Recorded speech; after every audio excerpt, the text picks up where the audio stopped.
Welcome back to Speaking of Strong Style, where we discuss the news, issues, and events surrounding New Japan Pro Wrestling. We're back. I'm Stephen Conway. He's Jeremy Finestone, as usual. After a week off, we're back to talk about World Tag League 2023, a ridiculously busy schedule of shows. Jeremy, we are just past the halfway point. Each team has wrestled 4 of their 7 tournament matches. What are your overall impressions so far of World Tag League 2023? And did you have a good holiday, more importantly than that? I had a fantastic holiday. Thank you. I spent it with my lovely wife and our 2 dogs at home. A light white meat meal with plenty of sides provided by my wife. And I provided the food, shopped for it, and then did the dishes. A fine team up there. And then we saw the movie Wish and watched the Niners and did Christmassy stuff. I don't know. It was good times. How about you?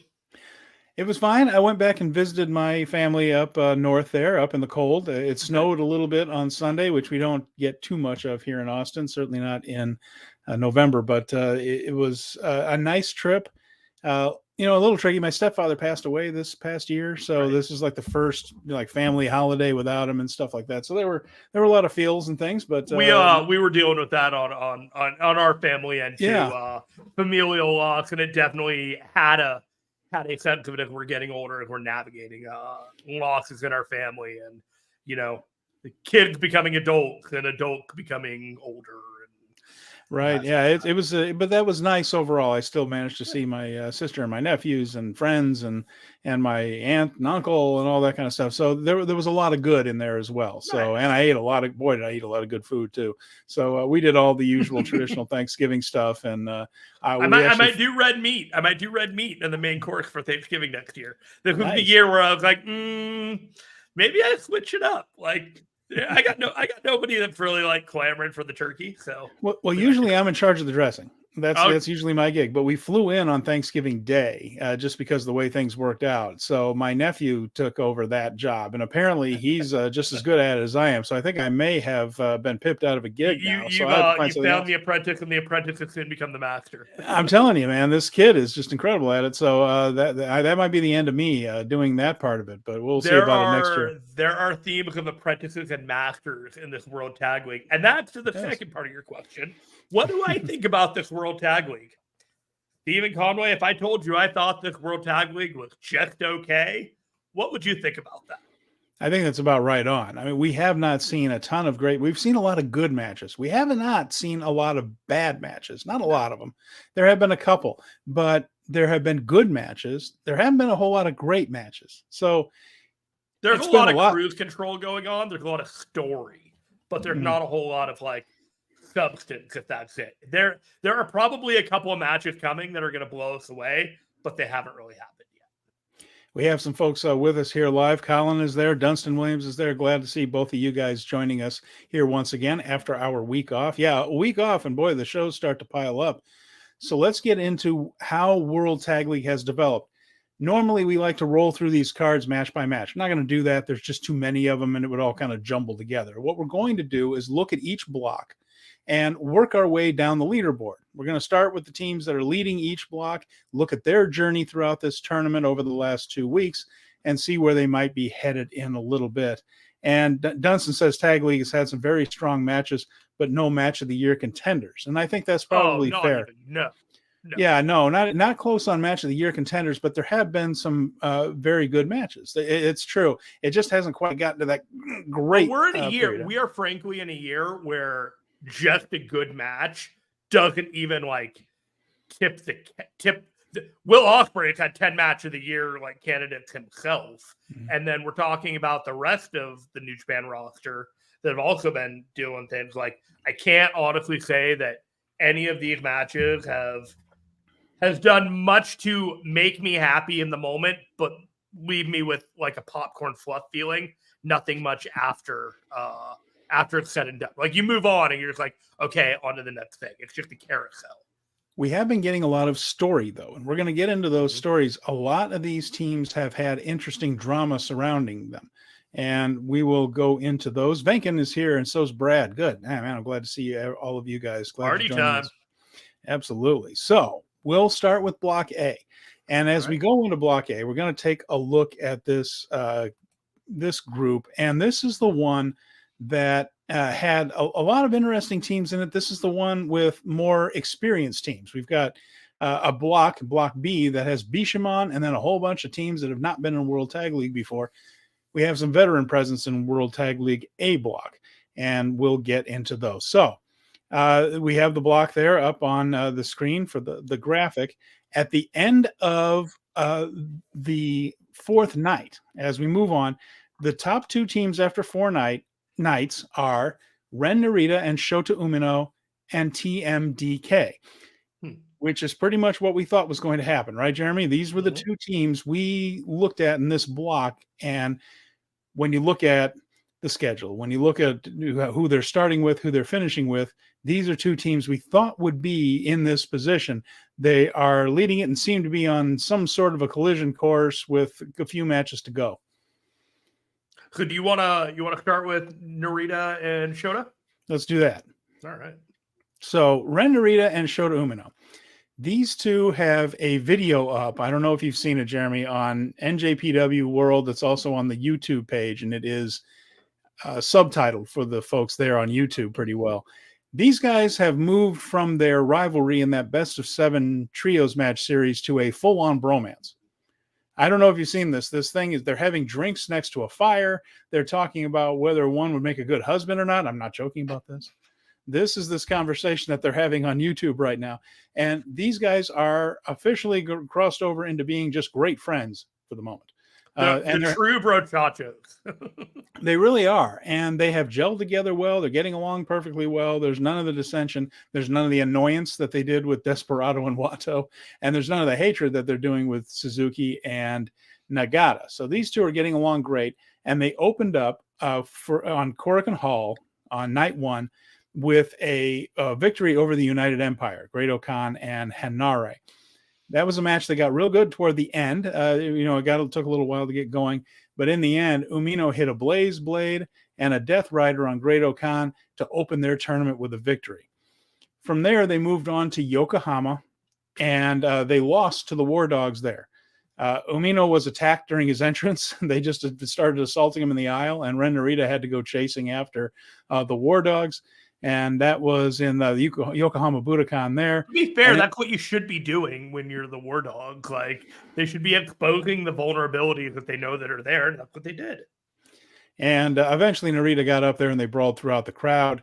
And that one, just to show you here, Jeremy, just how seriously they're being taken, they had the War Dogs use a chair shot in here in order with the referee's back turned, then a pile driver. To get the victory. So even when they lose, it's by both hook and crook, apparently. That's how it's got to be. They ended up beating the Gates of Agony, the Ring of Honor participants in Fujisawa. That put them back on the winning track. And then it was very interesting at the end there, they defeated Kiyomiya and Oiwa in Nagoya to go 3 up and 1 down. That was a great match. That was a very good match. That was one of the better matches of the tournament, Jeremy. And I also thought it was interesting, some of the backstage comments where Narita was goading Oiwa a little bit, just saying, you haven't progressed at all since you went over there to Noah. You're just the same guy, And he seemed to be saying that to those two. Oiwa gave him a good tussle, though, didn't he? That was a really good match. And in the end, though, they did manage to get the win right there. So Narita and Umino, they're best of friends. They're getting along great. They're 3-1. Nice. What team do you want to get to next, my friend? Well, let's get to a couple of comments here, too, because our folks chiming in on this. Dunstan says this match was so damn good. All 4 guys did their thing. Yeah, absolutely. And, Gabe has been fabulous. He said his post-match comments were gold. Yeah, Kid's been strong on the mic. Kid has a lot going on, and we're going to talk about him here. He's attacked Eddie Kingston to go after the strong title eventually. He has the big match coming up at Crystal Palace with Will Ospreay on the 16th over there in Rev Pro. And we'll get to what happened with him a little bit later, but it could be a big match with Kiyomiya coming up soon. I texted you, Jeremy, and we try not to talk too much off the air so that it stays fresh here, but we do message each other and things. And one of the things I said is Alex Coughlin needs to hold tight because there's a rocket attached to Kid. You that was the first thing that you let me know of your observations, like Gabe Kidd. Huge spotlight, arrows on this guy. Yeah. Hold on tight, buddy. Yeah, just hang on, Coughlin. Don't get yourself Marty Jannetty now. And he's too talented for that because Coughlin's really good. And I'm really entertained by Coughlin too, but boy, they seem to really like Kid a lot. Okay. And Sam is here from Power Bombshells. Excellent. Glad to see you there, Sam. She says that she hasn't been watching World Tag League, but I've seen things here and there. It's like the Gates of Agony. Oh, we're going to get to the Gates of Agony. It's been a rough tournament for Gates of Agony there. Oh, we're getting to that. Yeah, and Dunstan says different kind of torture, as we will see. He said this match with Kato made me forget he's a part of Noah. Well, he's, it does feel like he's starting to become more and more of a New Japan wrestler, and I mean that in a good way. He seems to be fitting in quite nicely. I have no idea what his contract status is with Noah, but if he wants to come over afterwards, I wouldn't complain. Everybody benefits by having Kiyomiya in a bigger arena so that when he comes back to Noah, he is a bigger star. But you can't just put him in there and have him start winning. You have to have him earn it. So there's some kind of hero's journey. Everybody is complaining that Kiyomiya is just not winning and not looking strong across Japan. It's like they're losing sight of a bigger picture here. So that's what I have to say. Let's look at the other team now that is 3-1 in the A block, and that is the mighty Don't Kneel, Mikey Nichols and Shane Haste. No surprise here that these guys are doing well. They have continued the narrative that this is the best team that has never won the IWGP titles. So this one began with a solid win in Korakuen Hall against the Gates of Agony. They won that one clean. And then they moved on to Yokohama, where they overcame a lot of House of Torture interference. They had the whole thing with the ref bump and Dick Togo and Show in there and things, but they ended up hitting a super tank buster on Yujiro, where I believe it's Nichols jumped off the top and splattered Yujiro there instead of just the usual tank buster. They were extra pissed and gave him a little bit of extra sauce on it. Gave a little stank on that one. They did, yeah. So, but again, the story being that they overcame all of that interference to look strong, and then they beat the United Empire in the main event of Fujisawa, and that was a very good match. So there, at this point, they were 3-0, 6 points. And that was a really good match, by the way, the one with Okan and Hanare and Fujisawa. That was a strong match. And then just in Nagoya the other day, they lost to Ishii and Yano through Yano shenanigans. Basically, that was the whole thing where he distracted the referee, got into low blows and roll-ups and all that type of stuff. The standard kind of Yano thing. And the Ishii stuff with TMDK was quite good. I enjoyed that part of the match. And overall, aside from the thing that they do with Yano, where he can beat anybody on any night because he's so unorthodox, he does such weird stuff, they've been booked to look very strong. 3-1 going down the stretch. So I think it was the TMDK versus the Evil and Yujiro match, where the way that there wasn't anything in particular about the match itself, but their poise through the match and the way that they carried themselves and the way that they looked when they won, it was like, of course we overcame these odds. Not, oh, we barely got through it. And it was the first moment, I think, that I truly looked at them and said, okay, they can fill the void of being that team that, when Aussie Open left, I had doubts about it. They couldn't quite get to that level. Well, yeah, I don't know. There was just something about their connection to the audience that made me think that they weren't quite there yet. But I felt like this was the match where it's okay, you sold me. Maybe they don't win this tournament, but in 2024, these guys should be winning the IWGP tag titles. I think that's where it's going. We're going to talk about why I feel that way in a little while. But Brad mentions that he still has to catch up on the 4 Japanese-only shows. Again, we had some English commentary with Chris Charlton early on, and then Walker Stewart's going to do the rest in post. And that they've had a little bit of trouble, as Chris described, mice in the machinery of getting some of those English commentaries up. But he's been catching up on Stardom and haven't had a chance to watch NJPW yet. I'm not going to embarrass myself. I tell you how far behind on Stardom I am right now. I'm working on it. But we have 6 more shows next week to do on New Japan. So I'm hoping to get caught up here pretty soon because they're careening toward the Dream Queendom. I got to catch up. You Thankfully, the overcommitted schedule yourself yet again. You're not kidding. So yes, and I'm probably Okay, gonna... real quick before we get on to the next team. Okay. How do you feel about your New Japan World experience so far? I like it so far. I do what like are it. you So using? I'm using Apple TV. Okay, I'm using Apple TV too. I tremendously enjoy it on Apple TV. I also have it on a Fire Stick, and I absolutely hate it on a Fire Stick. Oh, okay. It is very buggy. So I understand between like different streaming experiences that it's not quite up to par. But if anybody has an Apple TV or is thinking about what device to use, I highly recommend using the Apple ecosystem for the New Japan World. It just works very, very well on there. Yeah, it does work pretty well for me on it. I'm pretty happy with it. And again, Chris mentioned on the air that they were working on getting all of the stuff that was on there before up on it again, and it'll be coming. So so that was TMDK. Now let's take a look at the teams, the glut of teams in Block A that are stuck on 4 points. And before we do that, let me Sam says I haven't used World yet. I have Apple TV and Roku TV. Good to know. Yeah, I would just stick with the Apple TV. Yeah, I did I use it on a Roku? I haven't used it on a Roku yet. We have one in the bedroom TV. Like I'll back out of the show and the app just freezes, and I have to actually like restart the whole Fire TV, and I'm just like, nope. And so I'm just like I'm all in on just using it on the Apple TV. More mice in the machinery. There you absolutely. What team would you like in this glut of the middle of the pack? Well, I think the one that could end up having the most impact on the playoffs, so to speak, as the top 2 teams from each block move on, is the War Dogs. So let's take a look at what the War Dogs do. Okay, I got it. And all right, and we'll take a look at the War Dogs. And as we get that, I used to have that issue with Fire Stick. Yes, so that's a pretty with a vengeance. All right, so hopefully that'll get cleared up. The War Dogs began with an interesting match. Now they fought. And I say fought, not wrestled, Kiyomiya and Oiwa at Korakuen Hall in the first night. They just brawled all over the place. It was an exciting brawl. That was a pretty fun match. It ended, though, with all 4 guys on the outside, the referee counting 18, 19. Kiyomiya seems to be the only one that notices and dives in the ring at 19 to get a count-out victory and put the War Dogs behind early in the tournament. Interesting finish. I enjoyed it. And it absolutely loved it. I cackled. Yeah, and it gave Oiwa a boost because Oiwa was the person we talked about that when that team wins, Kiyomiya is going to win. When that team loses, it's Oiwa that's going to take the fall, right?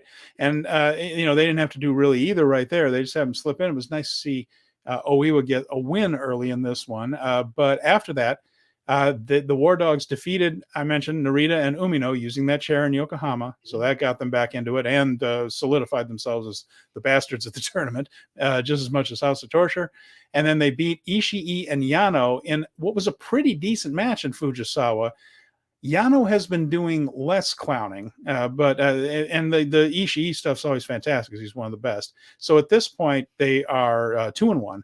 And then in a surprise here, they lost to Bishop Khan and Toa Leona for their to give Gates of Agony their first win in the tournament. There was a lot of brawling outside, but it was very good once it got back into the ring, and it was a pedigree by Khan on Kid that did the trick. I was like, a pedigree? Really? War Dogs 2-2 at this stage. But Jeremy, looking at the schedule, I have a feeling this is going to be one of the teams that's going to have an effect on who moves on first and second in this group. They're going to be in it to the wire, but to me, they looked like the team that needed to lose in funky and interesting ways because they have every intention of keeping them strong, but they don't necessarily want them to potentially be the guys going forward. So getting screwed over by Kiyomiya and a count out at the beginning is something that they're going to remember way past this tournament. Kid and Kiyomiya went at it with each other back in, I think, the G1.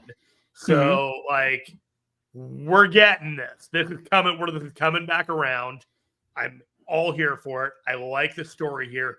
Gabe Kidd is a beast. He's an absolute beast in this tournament. He's one of the standouts you're absolutely right when you were talking about him being one of those guys that like hold on tight, Coughlin. Either like ride the wave with him and then make sure you're ready to stand on your own because he's ready to stand now. And that's good for Gabe Kidd. He's huge too. He's Randy Orton huge. They have choices with him as well, and that match, for that matter. Noah has a big match coming up on Wrestle Kingdom show coming up on Wrestle Kingdom week. Kiyomiya and Kidd could definitely be a part of that show. They could do it as part of a New Japan show. A lot of options, and in a lot of ways they can make this work for him there with this rivalry as well. And Kidd just has singles matches going with everybody right now. So let's take a look at some of the comments before we move on here. Colin just said that they really need to get the English section back on the updated site. He thinks it's a bit of a mess. I would love to see the English section come back. I would love to see some doggone closed captioning on Shinichi Champion and some of these other shows that they have on there that we don't really get. But hopefully that'll come along too. Dunstan mentions that Oiwa and Coughlin would be a great never open weight match. Yes. Someday, yes. Yeah, someday, yes, I think. I do feel like they have singles runs in mind for Kidd and Coughlin, which is why I don't think they're winning this tournament or maybe not even necessarily making the playoffs, because I think they have other plans for these guys than being a tag team force full time. So that would be a way to go. Probably getting Gabe Kidd versus Eddie Kingston in San Jose. That would be my ballpark guess, if anything. And then Dunstan also mentioned, I'm going to say Gabe versus Kato could be a main event anywhere. Well, I think it could be a main event in a lot of places. In Japan it could be. Yeah, in a lot of places in Japan anyway. Maybe not all of them. I don't know about Tokyo and Osaka, but the rest of the joint probably so. Yeah, it would be good. So yeah, all right. Now moving on from the War Dogs, we've talked about their journey. Let's see what Ishii and Yano are doing. Our folks, our friends at Chaos Collection. I mentioned that these guys are also 2-2. 4 points. They lost with all those House of Torture shenanigans in Korakuen Hall. They used everything. There was whiskey being spit. They hit Ishii with a wrench. Everything is evil on Yano, and they lost that one. So they started off in a hole. But they beat the Gates of Agony in Yokohama. Again, I really like the stuff with Ishii and the Gates of Agony. That really works well. And if you think about what the Gates of Agony do and what Ishii does, hard to miss with that group. And of course, that was Yano with the low blow and the trickery. They did lose to the War Dogs in Fujisawa. War Dogs a little bit too much for them there. And then they actually beat TMDK there in Nagoya, as we mentioned, with the Yano shenanigans. So an interesting run. You know, you beat the Gates of Agony and you beat TMDK. So that's top and bottom of the table. And their losses are to House of Torture and the War Dogs. So Bullet Club causing a lot of headaches for our Chaos crew. You can imagine a bit fine. I love Ishii whenever we get a chance, but I don't know. Like, I feel spoiled on Ishii, like current Hall of Famer Ishii. He's great, but he's also an autopilot for these matches. And he comes in, he does his Ishii spots. If you enjoy watching Ishii, take the time to watch these matches. Other than that, there's not much I can tell you about these matches that is going to compel you to like. You know what you're getting if you're coming into these matches. I mean, there is an Ishii match, and he did it. But the stuff that he did with TMDK, the stuff he did with Gates of Agony, pretty good stuff right there. And he's smoother than you give him credit for. Like, he has the series of spots where he will just send his 2 or sometimes 3 opponents crashing into each other over and over again in consecutive ways. I totally shove him into for granted. Yeah, he's really clever with some of those spots right there. Brad mentions a good question. Is whatever happened to the Oiwa versus the rest of just 5 guys story? I think that's Uemura that said that he wanted to wrestle the rest of just 5 guys. Or was it? There might be an Oiwa story, but I don't know it. Yeah. And then here you go. Venkin says, whiskey being spit sounds like Kanemaru. Yep, absolutely. They're doing the whole thing with House of Torture where all the guys, even if they aren't necessarily in the preview tags, are interfering. Kanemaru. Show Dick Togo. Dick Togo is getting a lot of that crotch chop move in where they hang the guy upside down, spread the legs, and he separates the twins with the wishbone there. And after Thanksgiving, I've seen a lot of wishbones in that direction. And I just hope the man knows what he's doing, because if you miss by a little bit, doesn't take much, does it, Jeremy? And it's bad. And then the jewels get crowned. Yes, indeed. But Togo seems to know what he's doing. He's been around a long time. So yeah, but that's what they've been doing. So House of Torture shenanigans in full bloom in this one. It's maybe even more so than in the Junior Tag League. It seems like there's all of them are there every night. So traveling around. So what do we think? United Empire next? Yeah, let's do United Empire next. And then after that, we'll do Kiyomiya and Oiwa.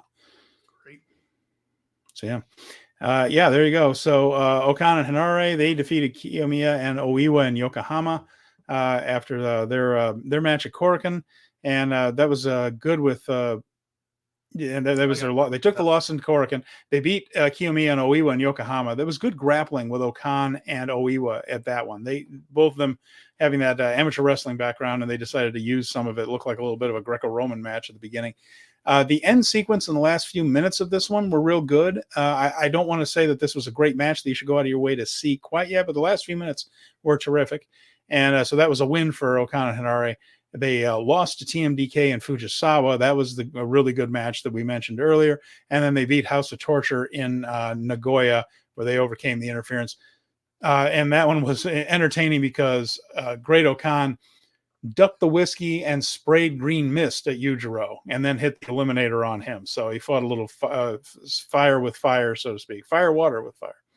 I'm always amused to see just with the threshold of who needs to be protected against House of Torture is. Right, that's a good point.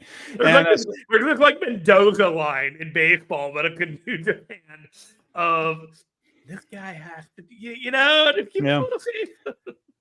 And so they're going back and forth. Loss, win, loss, win.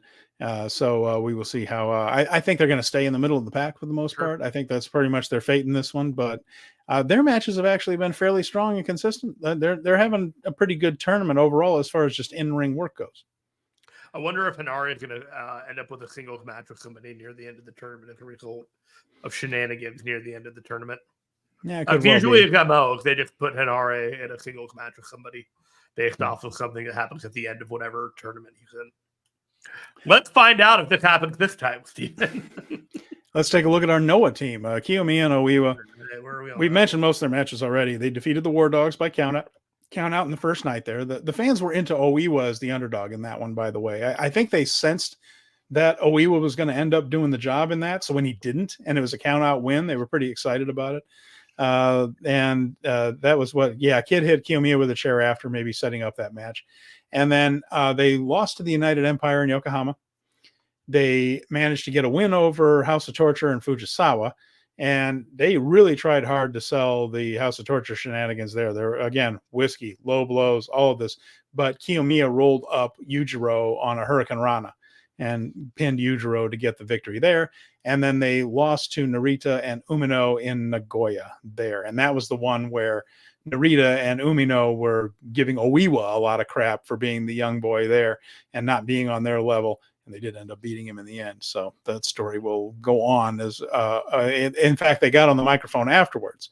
And Umino shouted to Oiwa, "Make us the mountain you need to climb." I guess that's trying to motivate him. But he's just trying to say that not quite on our level yet, son. But, he's just going off on excursion. He's not supposed to be yet. You're not wrong. You'll be there. You'll get there one day. You ain't there yet. So then there are the folks that are bringing up the rear. Jeremy, it's time to talk about the Gates of Agony in this tournament. Let's see. Where are they on here? Yeah, where are they exactly? So I thought they had been wrestling fairly well. But to say they're not being protected is interesting, and it is an understatement. And then they're being used curiously. So they had some awkwardness with which there always is in your first match on the tour there, but they handled it well in their loss to TMDK, and they got through it. They lost to Ishii and Yano on the Yano low blow. They lost to Umina and Narita in Fujisawa. They just couldn't get past those guys. It's a classic win. Clean win for Umina and Narita. And then they managed to get the win over the War Dogs in Nagoya right there with the pedigree, as we mentioned. The most interesting thing that's happened with Gates of Agony is in a preview tag yesterday when they teamed with Yudo Nakashima against the House of Torture team. House of Torture team shook hands with them afterwards, handed them T-shirts, Gates of Agony accepted those shirts, put them on, and are claiming to be members of House of Torture. But Jeremy, their next tournament match is against House of Torture. I sense a swerve coming. Oh, you do you? But that was what they did at the end of this match. It was like Evil and Yujiro and Dick Togo were like, "Gosh, you guys are terrific." I watched it. Somebody mentioned that there was a pre-match, there was an angle in the pre-show, and I was like, okay. And I watched it, and I was like, they're wrestling on Friday, aren't they? And then they're wrestling on Friday, and if this lasts more than the tournament, more than the match, more than the beginning of the match, I'll be very, very shocked. Shocked, and it'll last more than beyond the tournament. Extremely shocked, or beyond the match. Extremely shocked if they leave Japan as a member of House of Torture. Although I have to say, considering they don't have long for this, they came up with a terrific line for being part of it. They just said, if you want him to get into the house, you got to go through the gates. I thought it all worked. Like it was creative and good for them. So yeah, and Sam, I don't think you have to worry about them leaving the Mogul Embassy at this point. And there was an immense eye roll when I saw this, and I was like, you know what? Fine, just give them a little subplot. That's cool. Yeah, I mean, we've talked about how New Japan does not work very hard to protect people that aren't in New Japan. We've talked about Mike Bailey, let alone betraying each other. Who's going to betray each other first on Friday? Yeah, absolutely. And then you get the whole thing too. I mean, this is why you can't really complain too much when New Japan guys go on Dynamite or on Collision and lose, because for God's sakes, they don't protect anybody that's not a New Japan guy, unless his name is Moxley or Ospreay, who are kind of sort of New Japan guys anyway. In their own little there's this whole sense that like, oh, I get to go to Japan, absolutely, and then you're going there and you're just losing 5 times because it's just like, thank you for the honor of letting me be here. There we go. So Swerve's house is actually the House of Torture. Who knew? Sure. As Venkin says, he nailed it right there. And for another 12 hours or so. Please, for the love of God, keep House of Torture away from Mogul Embassy, especially Swerve. I don't think we do not want Swerve in the House of Torture. You're absolutely right. That's let's keep those things up. Theoretically, Swerve just beat Jay White. Oh goodness, here we go. Bullet Club is also adjacent to the House of Torture. Swerve can't be a part of Bullet Club because of all this. He is just better than all of them. Yeah, I have defeated the logic in which Tony Khan doesn't pay attention to New Japan anyways, but I have no pride.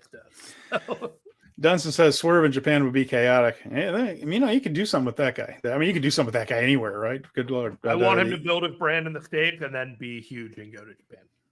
And then get ready for the Swerve Evil Tag at Forbidden Door, according to Venkin. Well, who wouldn't buy tickets to that? Let's line them up. All right, who else we got to cover here on this one? Yes, well, it's the House of Torture. House of Torture themselves. We mentioned that they started strong with that win over Chaos, but to be honest, the rest of the time it's been the other teams overcoming them and beating them, and they just do the House of Torture shtick, right? It's a ref bump, it's a lot of interference, it's whiskeys, it's wrenches, and then lately it's been the other team overcoming it anyway and beating them. So we're kind of back to where we were after House of Torture didn't even bother trying to rehab Evil after losing to Sonata in August. They're like, all right, you're up, go to the World Tag, get to it. Back doing the Evil things. You're up at this level, now you're back down to this level. All is right in the world. Let's take a look at A Block. Do we have the scores here and take a look at what's coming up ahead? Let me grab those real quick. Okay. So again, the two top teams, Narita and Umino and TMDK, kind of who we thought, with the War Dogs as a stalking horse. So there you go. And there are other teams at 4, but the ones that stand out to me are the War Dogs, Kid and Coughlin. And, we're taking a look at these matches. And of course, the key one is the final night of block action, which is on the 6th. And that one has Okan and Hanare against Ishii and Yano, who will probably be mid-pack. Evil and Yujiro against Shota, Umino, and Ren Narita. So they're probably going to put Umino and Narita in a lot of jeopardy because with House of Torture, anything is possible. You could lose. You could get cracked with a wrench. Misted, whiskeyed, whatever. The other key match there, we see the War Dogs against TMDK. That's kind of an upset special, isn't it, Jeremy? They have to watch out not to slip on the banana peel against the War Dogs. And then Oiwa and Kiyomiya against Khan and Leona in a match that we don't expect to have an impact on the final standings. To me, this still kind of looks like TMDK and Narita moving on. It would be unusual not to have a come from behind team, so watch out for the War Dogs, which is why I think they might end up getting involved. And Great Okan and Hinare, you can't really totally count those guys completely out, but it doesn't feel like this is their year to get into the playoffs, but could be wrong. I hope that it is not my homerism for Shota and Ren to go forward that is clouding me here. Because it is entirely possible that Evil and Yujiro, while not advancing, cost them from moving forward in this tag tournament. Because them in the last night is one of those, uh-oh. And the fact that they are so far ahead right now is also an uh-oh. But at the same time, I don't see them losing twice.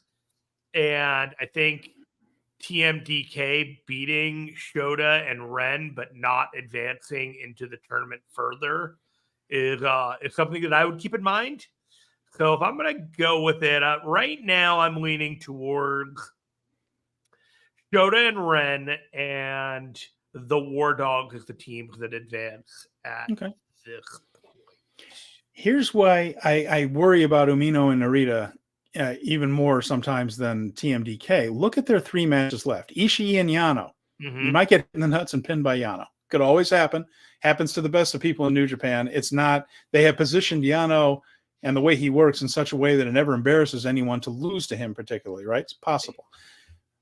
Mikey Nichols and Shane Hayes, they're facing TMDK. TMDK could absolutely win that match. The other one, Evil and Yujiro, very, very different from Yano, but the same thing was that team can beat anyone because there could be just chaos with a bunch of people running in and weapons and interference.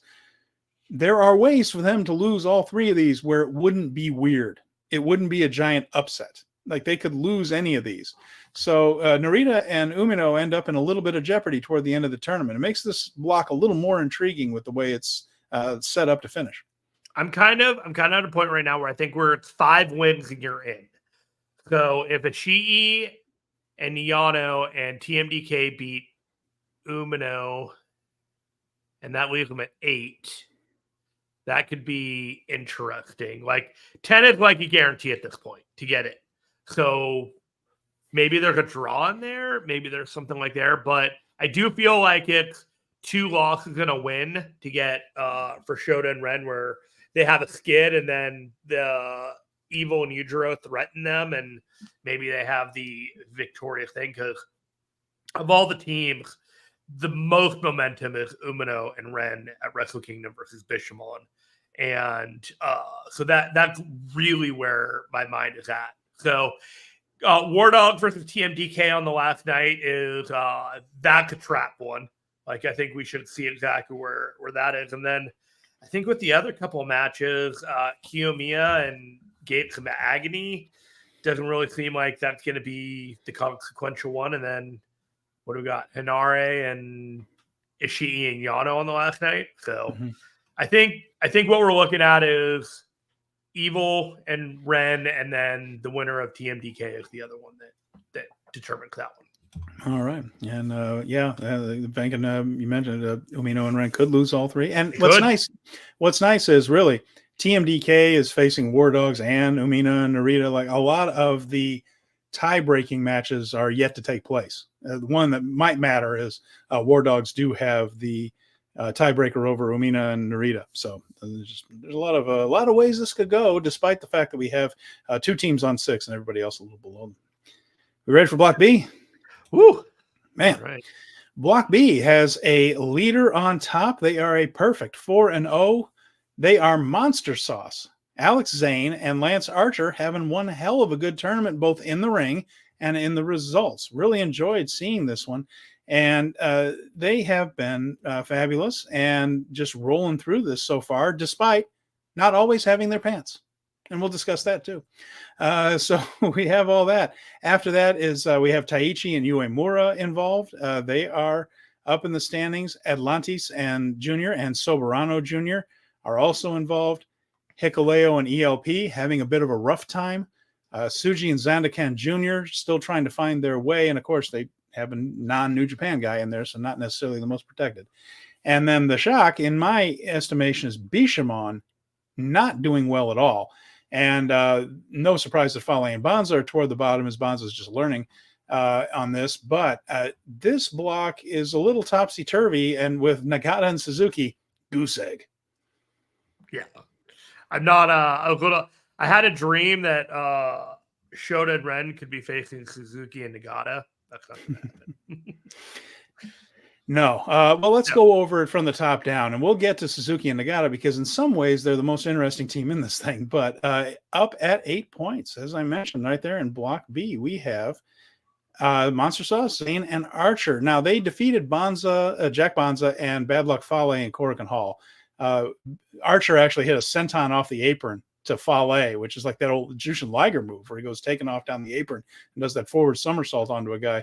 Doesn't get to do that to too many people without injuring anybody, but Fale can do it. Cinnamon Twist for the end. We have learned that Alex Zane has his own Taco Bell combo meal in Japan. Good for him. How cool is that? And yeah, that was a victory for them at Korakuen Hall. And any of the Tokyo Era McDonald's, you can ask for the Alex Zane value meal. What we haven't gotten anyone to tell us yet is what's in that value meal yet. Like, what do you get when you order? I'd imagine there's cinnamon twists involved. I figured it was all the moves that he's named, or all the food he's named moves after, right? Taco Driver, something like twist. that. Yeah, I don't know. I'm not in love with his whole dick, but hey, I'm glad it's working out for him. No, he's a good wrestler. They had a good match against Bishamon and Yamanashi, and got the blackout on Goto. That's the big move that Archer does. Puts the guy up on his shoulders and flips him forward. Kersplat. And then they defeated Soberano and Atlantis, CMLL team, in Fukushima. That was another really good match. That was the Taco Driver win over Soberano after a chokeslam from Archer. Interesting note here, Jeremy. Alex Zane wore red shorts instead of his red pants. They're not really, I don't know if they're really tights. Maybe they are.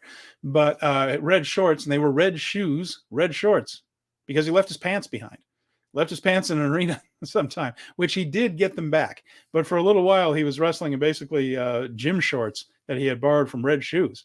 And I think my favorite part of that is the red shoes, shorts match the shoes. So I'm glad it like worked out. I was a little confused and like watching it, and I was like, okay, sure, let's just go with it. And I was like, if this is the most interesting thing going on in this match, like, I'm sorry, that's not great. But it wasn't. That Soberano and Atlantis match was really good. It's just so happened when he came to the ring, they played it up. Like Archer, like when he took his looking around, like, what's going on? His robe off, Archer was looking at him. He's like, "Where are your pants, dude? What the hell?" And then they defeated Taichi and Uemura in Shizuoka in a match that centered on Taichi against Archer in really one of their first meetings, the preview tag the day before, and then that tag match since the breakup of Suzuki-gun. And Taichi mentioned that he and Archer were the longest tenured members of Suzuki-gun, not named Minoru Suzuki. So they were together a long time in Japan. Of course, Archer went back and forth, worked a lot in the United States as well, while Taichi was always there. I like the callback. I thought that was a strong moment for the entire match. Was, hey, we're brothers, and then Lance like Archer just being a dick about it, and then like turning on, going back and forth. But the callback to Suzuki-gun, I thought were genuinely fun. And Taichi and Uemura, by the way, they hit a move. Here's some pro wrestling logic for you here. They hit a move which was the blackout, using Alex Zane to crash down onto Uemura. So he gave Alex Zane the blackout, where he threw Zane off his shoulders onto Uemura. I guess that move doesn't hurt if your partner does it to you, which is always kind of funny because Zane did sell a little bit, like he grabbed his back, whoa, and then Archer pinned Uemura. But I also think that if they did a thing in a match where he did the blackout from one of his opponents onto the other opponent, I think both of them would sell it like he killed him, right? But if your own partner does it, I guess it's okay. I guess it's wrestling logic for you right there. It reminds me of that. What was it? The steel cage match between the Huey and Dewey Jackson and oh my God, why am I blanking out on this? The Lucha Brothers, where it was. Right. He held him for Phoenix to do his big move, which Penta absolutely took full force, but he just popped right back up. because it was his own partner, and it doesn't hurt if your own partner comes crashing down on you. Although Huey and Dewey were actually selling for a minute there, so it was different. So, God, yeah, Venkin, he's asking, did he drop his partner on his opponent? Yes, he did. So apparently, his opponent kept them. His opponent was enough of a cushion that it hurt the opponent, but saved Zayn. It's an interesting thought there. That's some wrestling logic for you that you have to block out. By the way, well, just side note, Jeremy. Yes. I was home for Thanksgiving and I was watching some of these matches. And my mom came in the room. Now, I've been watching wrestling since I was 8 years old. My mom watched more wrestling over this past Thanksgiving weekend than she had in the previous 40 years. Good for her. Like she did, yeah. She just sat down and watched some New Japan with me. And my favorite quote of the whole thing was her just saying, "Oh, come on, the referee can see that." I just thought, probably can, Mom. I can't really argue with you. She just said, that didn't look like, I think he can see over there. That didn't look like it was far. He wasn't behind him. He was next to him. Well, I didn't. Refereeing schools aren't what they used to be, Mom. I don't know what to tell you. Brad mentions that I love Monster Sauce so much. If Lance got lost on his way back to AEW and just stayed in New Japan along with Zayn, I wouldn't complain. Me neither. New Japan takes care of him so much better than AEW does. It's not funny. He's a really talented dude. I agree. Yeah, there you go. So does Sam. We all agree. Let's keep him. Let's talk to somebody. Someone call Ghetto. Someone call Tony. Tony might not notice he's gone if he just left. Tony loves his action figures, but yeah, there's 1,000 guys in the locker room. Quite a bit. 1,000 guys in that locker room. Okay, let's see who else is in contention in Group B. Well, we have the team that we just mentioned, Taichi and Uemura. Let me find where these guys are on this whole meal. So they got a win on night one over Zandakan Jr., the Z, and Yoda Tsuji. And that was good. Tsuji and Uemura are drawn to each other as rivals. And these pairs, to me, make more sense than the concept of the Rei with Three Musketeers, because we've talked about how Uemura and Tsuji started their career with 21 consecutive time limit draws against one another. And Tsuji and Uemura's career are a little more tied together than either of them are with Narita and Umino, who are just in slightly different little stratas of young lions right there. So while they talk about the Rei with Three Musketeers with Ren, Shota, and Yoda, it's Uemura and Tsuji that really make more sense as rivals, right? There's really four of them, basically, rather than just a Three Musketeers thing. So he missed that by, 3 months before he came back. Anyway, Zandakan has some interesting offense, CMLL guy. He hit a pile driver out of a fireman's carry. That looked cool. This match was really good for the final few minutes. It was a Black Mephisto on Zandakan to win the thing. And like I said, I'm looking forward to seeing more of Tsuji and Uemura together. They wrestle each other a lot, so it makes sense that they would slide right back into it. I enjoy it. I enjoy it when I see them together. After that, they defeated Hikuleo and El Fantasmo and Yamanashi. So that was a win over the strong tag team champions. I'm going to talk about that. I don't know that we're going to be seeing all of the title matches coming out of this the way you normally do, just because the champions have been taking little lumps in this tournament, both of them. In this one, I got to ask, I would like to know if Taichi and Uemura had gone out the night before. They were so subdued in Yamanashi. I wondered if they were hungover. I really did. They just looked like they were morose and being there, but it got better toward the end. Black Mephisto on ELP. The crowd was quiet. It took a while to get into this because it just looked like Taichi didn't particularly want to be there. After that, they defeated Nagata and Suzuki when Uemura hit the deadbolt suplex on Nagata. And Suzuki versus Taichi was interesting, of course, being, again, former Suzuki-gun member. But then they lost to Archer and Zayn with the move we were just talking about there in Shizuoka. So that brought them to off to a 3-0 start, 3-1 overall, just 2 points behind Monster Sauce. I think they've had like a fine campaign, right? Like I was shocked when I was like, oh yeah, Taichi won the King of Pro Wrestling. I don't think I ever had an opportunity to watch that match. Was that one ever? Did it ever air when Taichi won the King of Pro Wrestling match against? I missed it. I missed it completely. Oh, okay. Like, I guess I did. I guess I missed the show totally. So, oops, my bad. Okay.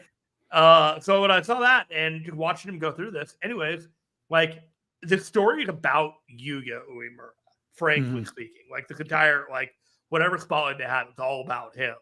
And Taichi is just kind of a set piece for this whole thing. And I'm appreciating the story, but we are fast into the young guy period of New Japan.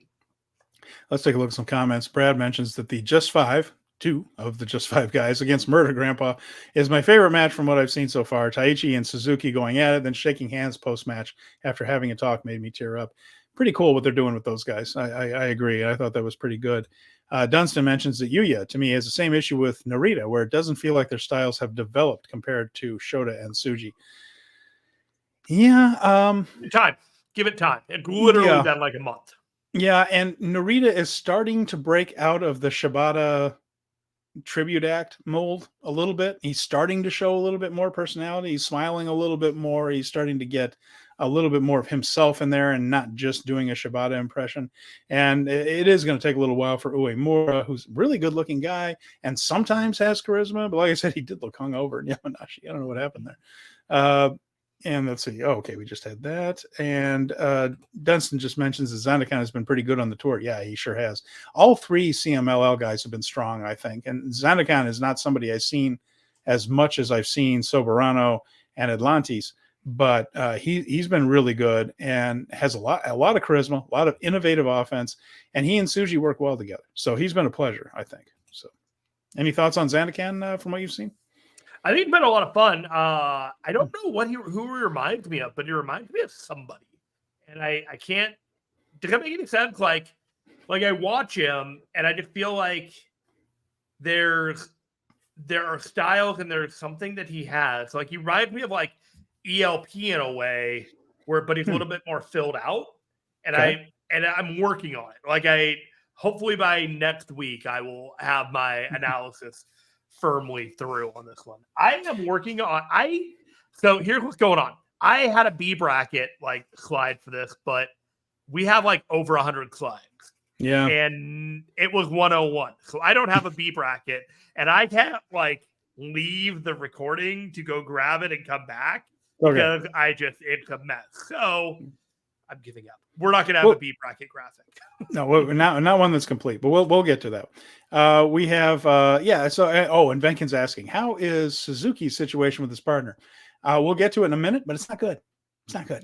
It's been a struggle for them. I was expecting them to get on the same page a little earlier than now, and it does not seem like that is the case.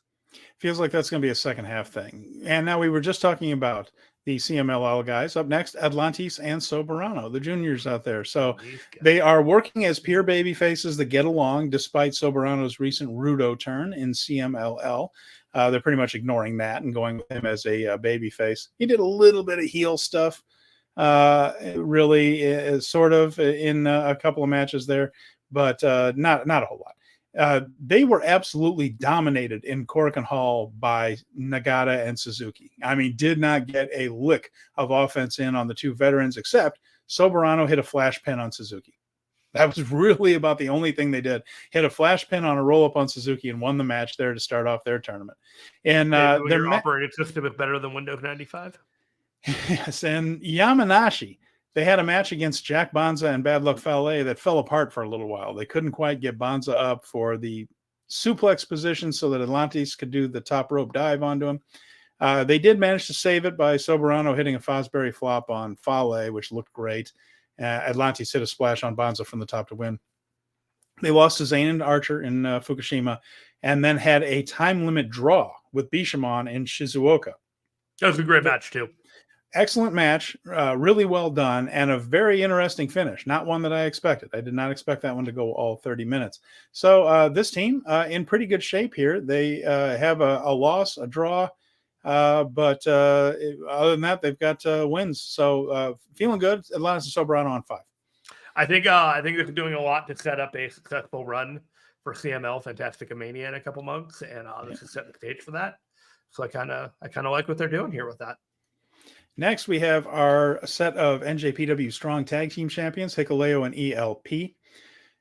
They got a big win in Korakuen Hall against the IWGP World Tag Team Champions. Between the two champions, the strong champs beat the IWGP champs Goto and Yoshihashi. They defeated Bishamon. The first 15 minutes of this was fine. Once they started hitting the big moves, it got a lot better. Hikuleo got a choke slam. ELP hit the dive on the outside to Goto and jumped back in, splashed Yoshihashi, and won it. After that, tougher times, Jeremy. They lost their next two, a match to Taichi and Uemura in Yamanashi, and then they dropped one to Tsuji and Zandakan after a gene blast in a really good match in Fukushima. That was a good match. And Hikuleo managed to get out of the Amigos splash. So Tsuji and Zandakan, which we're about to talk about here, their big move is Zandakan goes to the corner, Tsuji climbs to the top rope and stands on Zandakan's shoulders. Zandakan walks with Tsuji on his shoulders, and then Tsuji splashes the opponent off the top of him, instead of off the top rope, off the top of Zandakan. Hikuleo is so tall, he reached up and snatched Zandakan by the throat. Wild. It was really, just reached up and grabbed him by the throat. And so after that, though, they did manage to beat Suzuki and Nagata with a CR2 on Suzuki to get back on track. 2-2, Hikuleo and ELP.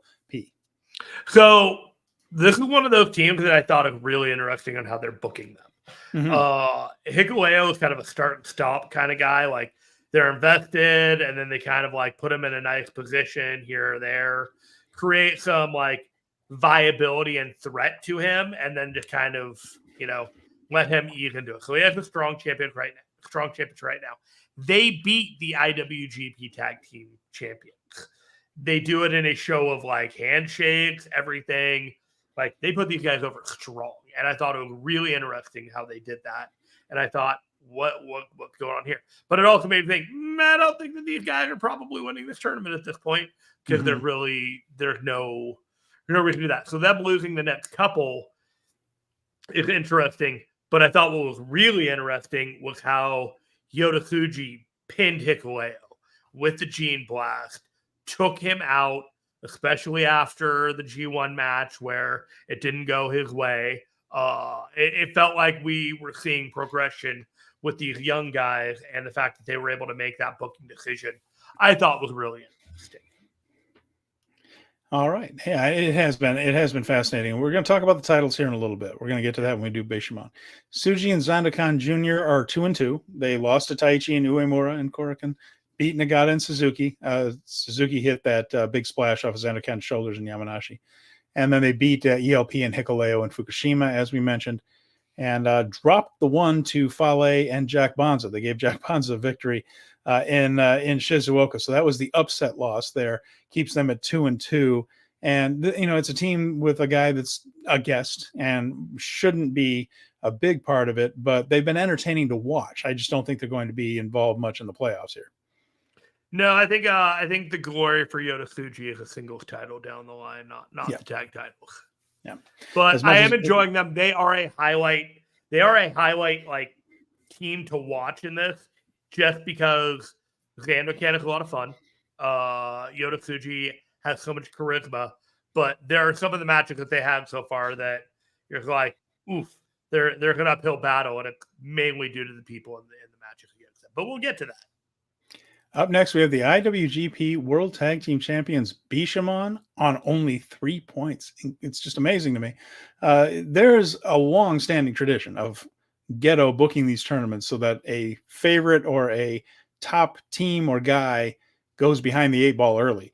But this is ridiculous. They're really doing it. First of all, they lost, as we mentioned, to ELP and Hikuleo and Korakuen. Then they dropped the match to Archer and Zayn. That was the one where Archer gave Goto the blackout. They got their first win with Jack Bonza and Fale with Shoto on Bonza. But then they had the 30-minute draw with Soberano and Atlantis. Here's why I don't think that we're going to be seeing all these title matches. First of all, I feel like, ELP and Hikuleo theoretically have a title match now. Archer and Zayn theoretically already have a title match now. I think all that goes away if the first title match goes to whoever wins this tournament, and that team beats Bishamon in the Tokyo Dome. Then you don't have to worry about any of this. You can beat them as much as you want. So I don't think there's going to be this rush to line up all these teams to face Bishamon after this. But I also feel like they are on 3 points, which means they can now max out with let's see, they have 3 matches to go, 6. They can max out with 9. If they win out, they get 9 points. Well, Archer and Zane are already at 8, and there are other teams at 6. So I expect the second half of this bracket to look very different than the first half of this bracket. Yes. I think in A block, some things are about to kind of go wrong, maybe for Monster Sauce. Certainly, I think for Taichi and Uemura. And then I think Bishamon's about to go on a big old roll, don't you? I think Bishamon is going to have a run. I don't know if the run is going to be strong enough for them to be viable through the rest of the tournament. But I am feeling like they need to be looking real good going into the rest of Wrestle Kingdom. The losses they had, the draw, I think it's one of those. Their story is, okay, we got to get our act together. I think you're not wrong. Yeah, and I think they're about to go on a run. So that brings us to a team that is doing exactly what it should do in this tournament, which is Bad Luck Fale and Jack Bonza. Bonza is one of those guys that have been working with Tamashi at the Oceania branch of New Japan. He's been working with Fale and his dojo and his guys. This is all about getting Bonza reps. The results don't matter so much. It's all about getting him matches, experience at this level, and having him do everything. And that's really what's going on. Here is the pattern of every match that Fale and Bonza work. It is almost all Jack Bonza in the ring. Fale does a couple of big man spots. They find a way for Fale to get knocked out of the ring so that Bonza can finish the match and be pinned, basically. They did get the one win because you very rarely get a team going goose egg in these things unless it's a full-on young lion in it. They dropped the match to Archer and Zane, Atlantis and Soberano, Bishamon, but they got their first win when Fale actually did break up Zandakan and Tsuji doing that big splash off the shoulders. Bonza hit a backbreaker, Fale with an elbow, and that's just to kind of keep things even. But when I look at Bonza, it's a talented guy. He's very strong. He looks like he's just waiting on that call about the opening in the Viking Raiders, doesn't he? Like he's just waiting for that call. Like he's just waiting for someone to call him and mention, we have a spot for a guy that looks exactly like you. He looks like the lost Viking Raider. But he has been doing fine, but more than any result, and even more than his individual performances, it's about getting him reps on this level. I see Bonza, and I think he's fine. But what I see more is Fale saying, hey, here's my guy. Let me show you that what I'm doing over in Tamashi is working. And he's like, let's spotlight more. I see it, and I'm just like, he's just a guy with a red, bandana on. And as much as you want to tell me he's great, frankly speaking, he is being completely brought down by his tag association with Fale. Well, I'm not saying he's great. He's been doing fine. I hear what you're saying, and I know that he's getting reps, and I get what they're trying to do, but I'm not sure if it's counterintuitive having the direct association with Fale, because when I see Fale, it's actively taking away from the rest of the act. I see him, and I'm just like, I see that you see your ticket is with Fale, and Fale sees that his ticket is with you.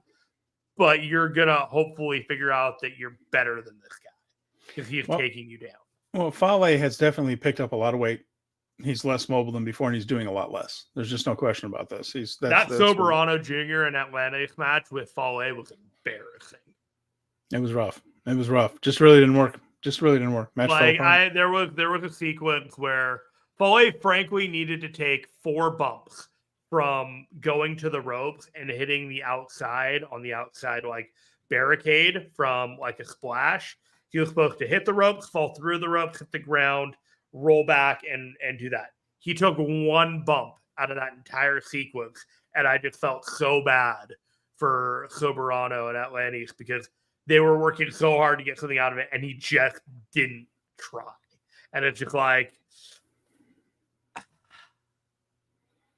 there were people that legitimately wanted this spot in the World Tag League and have tweeted, and hopefully it's just storyline and not legitimately didn't get a shot in consideration for Fale and Bonza. And no No shade to Bonks whatsoever. You're doing your job. You've gone in there. You're the guy like to spotlight and all that. But man, Fale is embarrassing a lot of people right now. And that's the best I'm going to say. Brad has a question here. Do you think they do a multi-team match at the Dome with whoever wins the tournament, Bishamon, Monster Sauce, or something like that? I don't know. I mean, part of it has been that the winner gets the title shot at the Dome, so that's a bit of the story. But you could always run an angle that could bring other people into it, I suppose. It does seem strange that there isn't a multi-team or multi-person match other than, the big three-way with Ospreay, Moxley, and Finlay. There's usually something like they usually do that in the junior tag match though, and have a four-way like they did the thing for the junior heavyweight title last year and things. So it would be. And then Dunstan said, I was thinking the same thing. It'd be smart to have more guys on the card. I guess it's possible, but they would have to run an angle off of it. We've been watching, they're tipping at 4 or 5 hours, like the Power Struggle and some of these other things. I don't know how many more matches they're going to be able to get on this card without squeezing out some of this stuff. We might have a pre-show. We haven't heard anything about like a Rambo or anything like that. I don't think that's happening, but I bet there is. Yeah, I bet there is. Remember, like we've had 6-hour Wrestle Kingdoms before. Yeah. But I don't know how many multi-man they're going to throw on there just to make sure. Like they might have a couple, but like this is, yeah. Speaking of Red Headband, I need more Oscar Loibe and Monster Sauce. He has been an honorary member and seems to be doing well with it. So yeah, that's true. That's from Brad there. He said. So we have one more team, right? We got one more team. Might be the most interesting one of the batch here, and that is the winless Minoru Suzuki and Yuji Nagata. Now, these two dominated. I mentioned Atlantis and Soberano in Korakuen, but Soberano got a flash pin. They lost to Zandakan and Tsuji, and afterwards, Suzuki was berating Nagata in the post-match comments. Then they went to face Taichi and Uemura. Uemura ended up pinning Nagata with the deadbolt. Suzuki totally questioned his spirit, said does he have any fight left in him? Is he still around? And he says, your style hasn't changed in 20 years, he told him. So, yeah, Venkin mentions that he called him old-fashioned, just berating poor Nagata after every match. Then they went into the fourth match, and Suzuki got beat. So Suzuki ended up taking the CR2.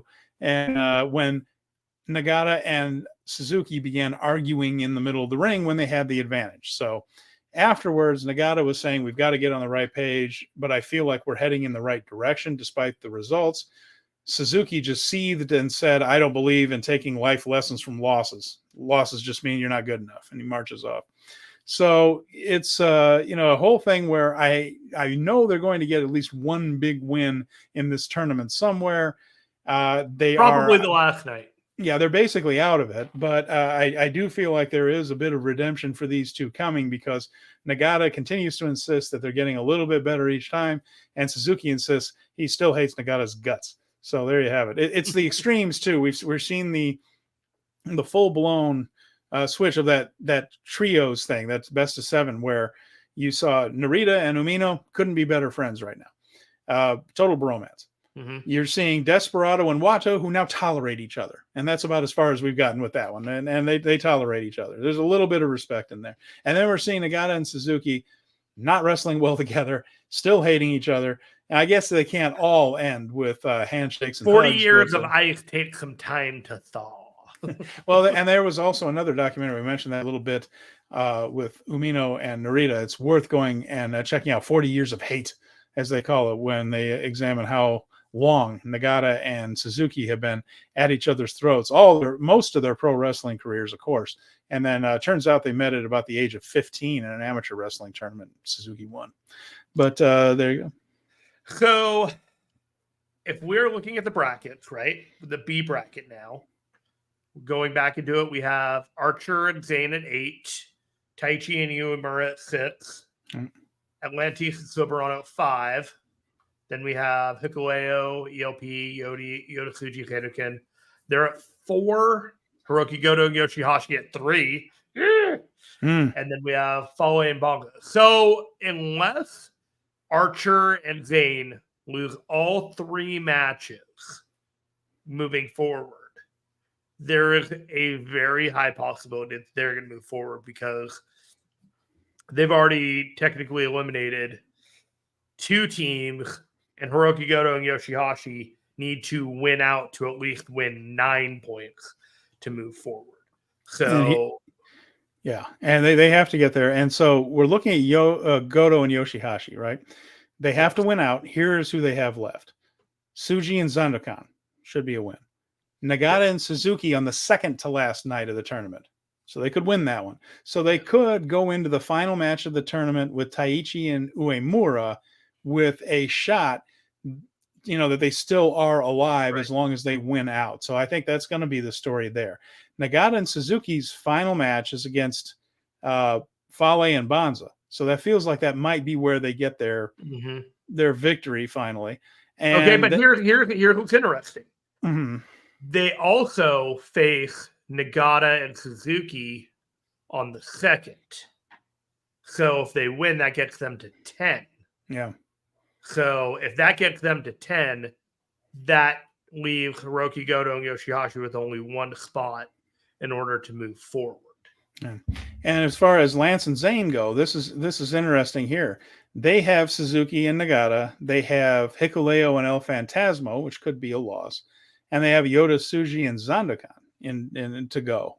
And their final match is against Hikuleo and El Phantasmo. So those are potential losses if Nagata and Suzuki start to pull it together. But other than that, Hikuleo and El Phantasmo, they lost to them in a non-title match a couple weeks ago. And when that happens, that typically means that in another scenario when the titles aren't on the line, that they're going to get that win back. All right, so let's take a look at the final night of B block action. Let's go over this again so we're clear. So we will have Goto and Yoshihashi, Bishamon. They will face Taichi and Uemura in a match that will almost certainly have an effect on who goes on and who doesn't in some way, shape, or form. That's going to be a big one. Nagata and Suzuki, who will probably be mathematically eliminated, will face Fale and Banza. That's probably the match that's not going to happen. That's the opening of the tag league for that night, I'm going to suggest. Zane and Archer against Hikuleo and Phantasmo. That one's going to be pretty crucial. And then the other one is Yota Tsuji and Zandokan against Atlantis and Soberano. So really, my guess is the B block is going to come down to the last night where the only match that doesn't have a bearing is the Suzuki and Nagata against Fale and Banza. And then those other 3 matches are just going to be a scramble to see who can capture those 2 places from those 6 teams. And I think all 6 of those teams are likely to be mathematically in it once we get to that show. So I am leaning towards Archer and Zane getting eliminated within the first round. And so they'll come back and challenge for the strong title to the LP and Hikuleo. That seemed like something that happened maybe in San Jose. But they did do that match in Las Vegas. They did, but if they get the win against them at the end of the tournament, they might revisit that one and then actually take the titles and go with Monster Sauce going forward. So you could do that. So that leaves Yota Tsuji and Atlantis. I feel like because Atlantis and Soberano drew with the champions, that you have to keep that match kind of. There was a reason that they did that, but I also don't think that they're going to advance. Okay. So I'm gonna kind of move Yota Tsuji and Zandokan off to the side. So the other match that I think is really gonna matter is going to be that Hiroki Goto Yoshihashi versus Yuya Uemura and Taichi match. And if it were me, I'd have Taichi and Uemura move forward with Uemura getting the pin. Okay. Well, we'll see how that turns out. And we'll be coming down to that. Now, when we do this show next week, we will have all of the A block action, I believe, and then we'll be down to the final night of block work and B, and then the finals. That'll be all that's left. And so when we come back next Thursday, there will still be 2 nights of World Tag League. There will be the finals, and I believe 1 more night of block action to go. So we'll be almost there. Isn't there a semifinal and a final? Yeah, there is. So it might be the what I semifinals want and finals. Maybe that would We be might have all the block action done. We might have that done. Yeah, we might have that done. That's And also, while we're at it, in addition to what we'll be talking about next week is the first day of our December Naito rewatches. Okay. And so if you are watching this show and you want to join us on New Japan World, go and find Wrestle Kingdom 6 and the match between Tetsuya Naito and Keiji Muto. It was a singles match. It was the 8th of 9 matches on the card. We're going to be talking about that match as we run up all of Naito's big main events going into Wrestle Kingdom. Not saying who we think is winning the main event, but we're going to take a look at every single one of Naito's matches leading up to it. So he was the G1 winner, and he is the one with the legacy at Wrestle Kingdom. It's not like Sonata has a whole lot of banner matches at Wrestle Kingdom that we have to reflect upon here. I'm sorry if that's the play. Let's get some comments in here before we move on to the new Young Lions. We have new Young Lions there. Yes. So Brad mentions that there should be a Rambo since they need to crown a new KOPW title holder. That's how a lot of people are going to get on the card. That's how they do that with a lot of that stuff. They're going to get a lot of people on with the Rambo. And let's see. Didn't they say they were going to start early for the Wrestle Kingdom 18? It's always a super long show. It's always a really long show. So, and usually great, but yeah. And then Benkin mentions that you got to think that Stardom has a show before Wrestle Kingdom with Mayu defending the IWGP, and I doubt that will be at the same time as Wrestle Kingdom. Start at 9 p.m. Pacific time. I agree with that. So that one's probably going to be ending in time for anyone catching both shows to make it, probably. But yes, you're absolutely right. That will be over with by the time Kingdom starts. And Colin mentions, I can't wait until Nagata and Suzuki start beating the crap out of each other again. This everything is cool nonsense is weird. Cats and dogs living together. Insanity. Yeah, they are. They are not happy with one another. And Brad mentions that shooters of strong style versus just 5 guys could be an awesome final and filled with 3 of the returning Young Lions with Yuya wanting to show he should be a musketeer. Well, I think he should be. I think that should be a group of 4, not just 3. So, yep, let's do that. I'm fine with that. I think that'll be exciting. Like I said, hoping that the second half of the tournament brings some great matches to go with the good matches we've had thus far, and we'll see how Tag League turns out. We'll have a lot more. What it really comes down to on the World Tag League for me is there's only a few teams that I honestly think are going to win it, and the stories that they're telling within the World Tag League aren't so compelling that I'm like, oh, I'm on the edge of my seat for these matches. They're fine. Everything is fine. The quality is up to New Japan level. But if you're looking for I need a mind-blowing wrestling experience, and is the World Tag League going to provide that for me? Unfortunately, no. So, a couple of notes here that I had. I wanted to note that Fujisawa, that show, had 1,342 people. That is up 300 from last year's tournaments, and the most to show up in that building in Fujisawa since 2006. So that was a pretty good turnout for that show in Fujisawa. The other shows are pretty much on par with what New Japan often does in those towns. The Yokohama crowd was just okay, but it's important to note that Yokohama Budokan is a place where other companies run their big shows, like their major events often. Noah and Stardom and things have run big events at Yokohama Budokan, so it's hard to compare when it's just one of the tournament nights, so most companies run major shows there. It is, so it's a tough comparison. And the 888 that showed up in Fukushima was up from the New Japan Cup in March and the best since the Tag League in 2019. Nice. So that's way down overall from the good days of 2017 and 2018 when they drew almost 2,000 regularly. You lose people fast, but growth is slow. So. Yes, so everything has been either around about what they usually do in that town or up a little bit. So that can't be a bad deal, right? No. So, and then Dunson's mentioning, should New Japan run Budokan for a major show in 2024? Well, they could. They absolutely could. With Yokohama, they tend to run the Dome when they have another night of Wrestle Kingdom. So I think their ambitions are pretty high when it comes to that sometimes. But Yokohama Arena, the big arena, bigger than the Budokan, I think, is actually where Stardom ran their big thing with Mercedes Moné on top, and they intend to do that again next year. And let's see, 3 big shows on January 4th, as Colin mentions, Wrestle Kingdom, Stardom, and Tokyo Joshi Pro. So, hey, that whole time, Dream Queendom is on the 29th. Then they have another show on the 4th itself. Noah has a big show around that time. Just about everybody they're turning it into Happy a festival. birthday to you this year, Stephen Conway. I'm looking forward to it. It's going to be really exciting. I'm gonna head over to Dave's. Gonna do that, and then but I don't know. I think I'm probably gonna head over at like midnight. I probably won't watch the Stardom show. Probably watch a little bit of Dynamite. There's gonna be a ghost town roster with everybody over in Japan, and watch the Wrestle Kingdom. And in case you guys have not figured it out yet, we're gonna do a live show after Wrestle Kingdom. We're gonna talk about it that day. It's Thursday. It's our regular slot. It works out. It doesn't even. We might go a little earlier. It might be an extra long show, 3 hours, because Wrestle Kingdom. We'll have to talk about it. And here's one. Dunstan asks, in your opinions, what could New Japan do to make World Tag League feel more important? I mean, to me, do it at a different time of year where the outcome isn't quite so like an afterthought. Mm-hmm.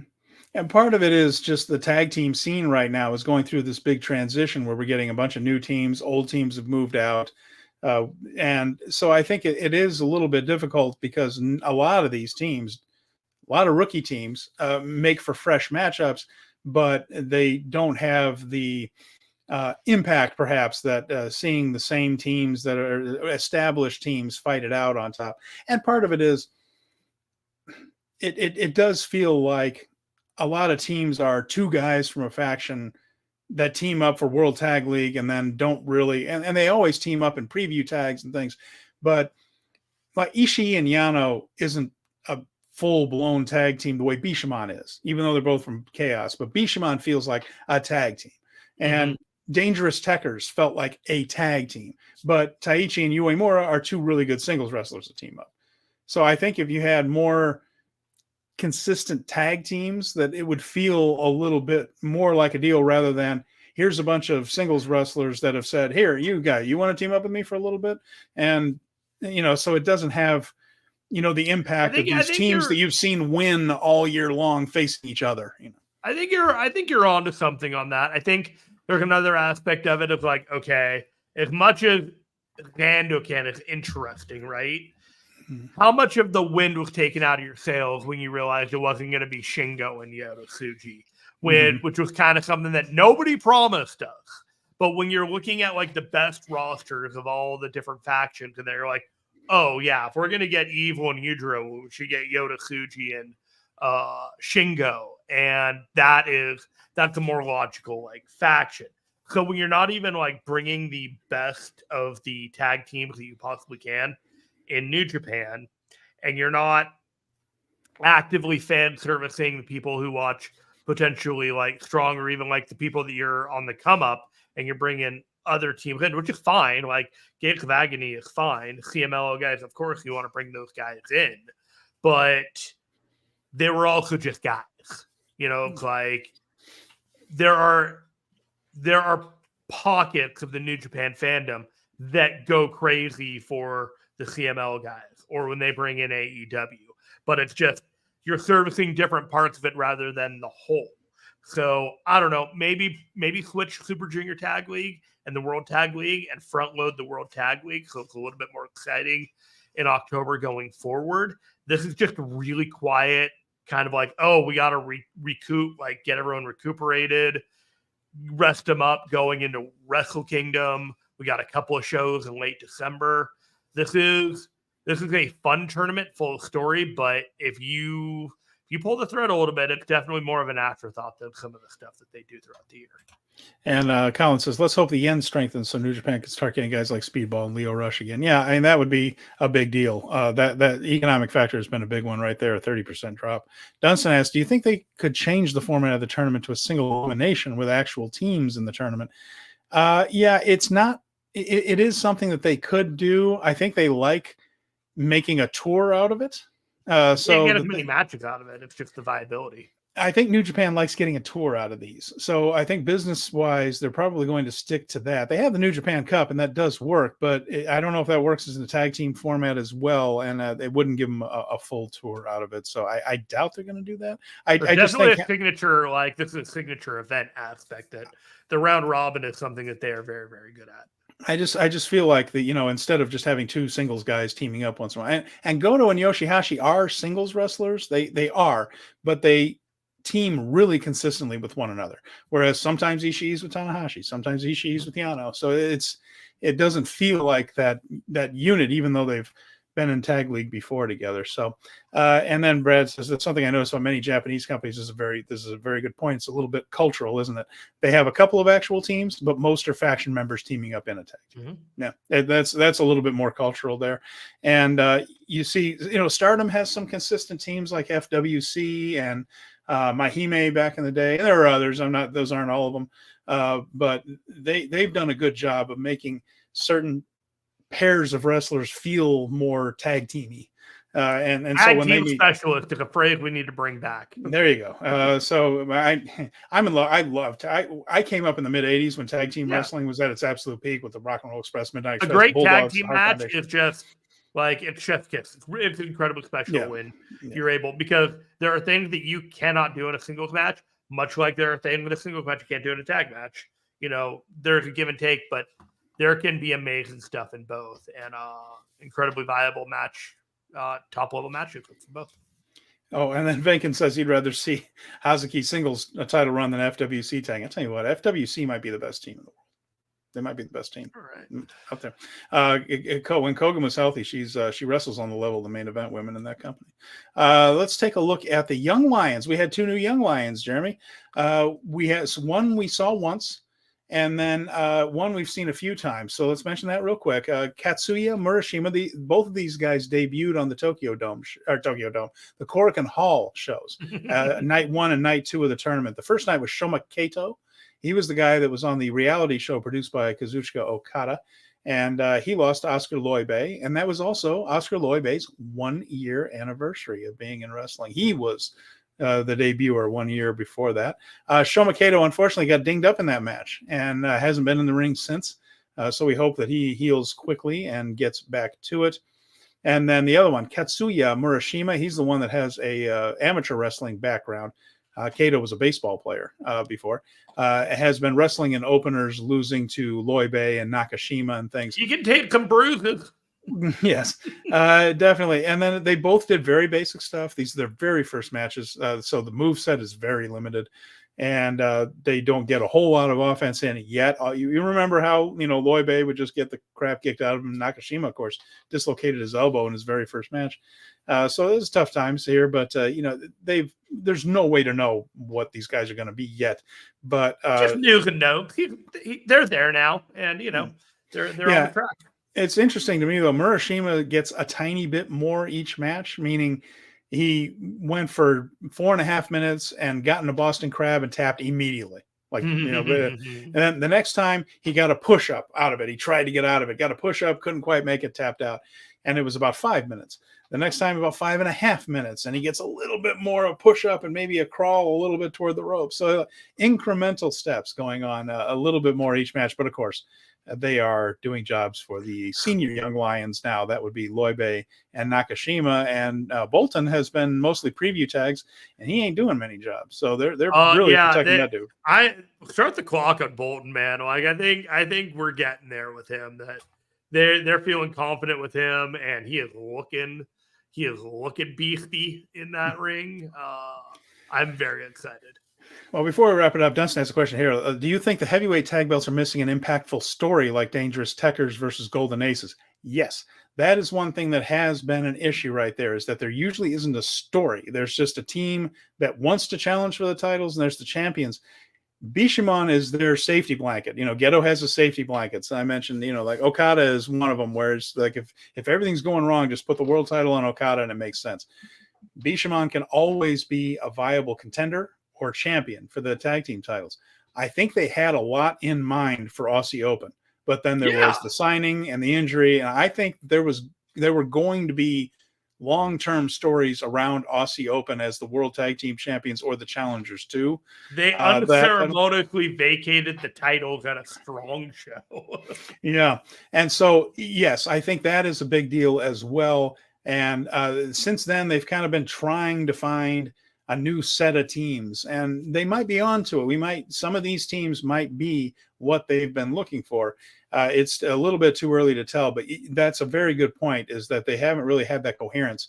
And if they can put together a tag team storyline, then that would help. And it could very well be the TMDK is the answer to that. That is a consistent team that has a brand as a tag team. And then, Bishamon, a team that has a brand as a tag team, make a couple more of those, and you can have those storylines long term that they've been missing since Aussie Open left. Yeah, I agree with you on all points. Yeah. And Brad mentions too, it's amazing how Yoshihashi went from the joke of chaos to the safety blanket for the tag team titles. I love that for him. Been a big difference in how Yoshihashi is perceived. As the little brother of chaos that he he went from getting a concussion on the mat to giving concussions on the mat. But now he is absolutely part of that picture. And now no one thinks twice about Bishamon being in a main event of a Korakuen Hall show or somewhere else in a title match. You don't have any problem with Yoshihashi being in a main event. That wasn't true just a few years ago. Very, very good point. We did it, Steven. We did do it. And so we will be watching 6 shows coming this week here. So there will be almost every single morning a brand new set of New Japan matches to watch. We will go over all of it. We're going to analyze the block results. We're going to take a look at the semifinals and finals going forward. It should be a lot of fun next week. And like I said, we're going to be taking a look at Naito through the years at Wrestle Kingdom and a lot more on our way to the Tokyo Dome. Anything you wanted to add before 90 minutes, all New Japan talk next Thursday, 5:30 p.m. Eastern. Guys, thank you so much for interacting with us. Thank you very much for joining in. Sam, don't forget Power Bombshells, 1 p.m.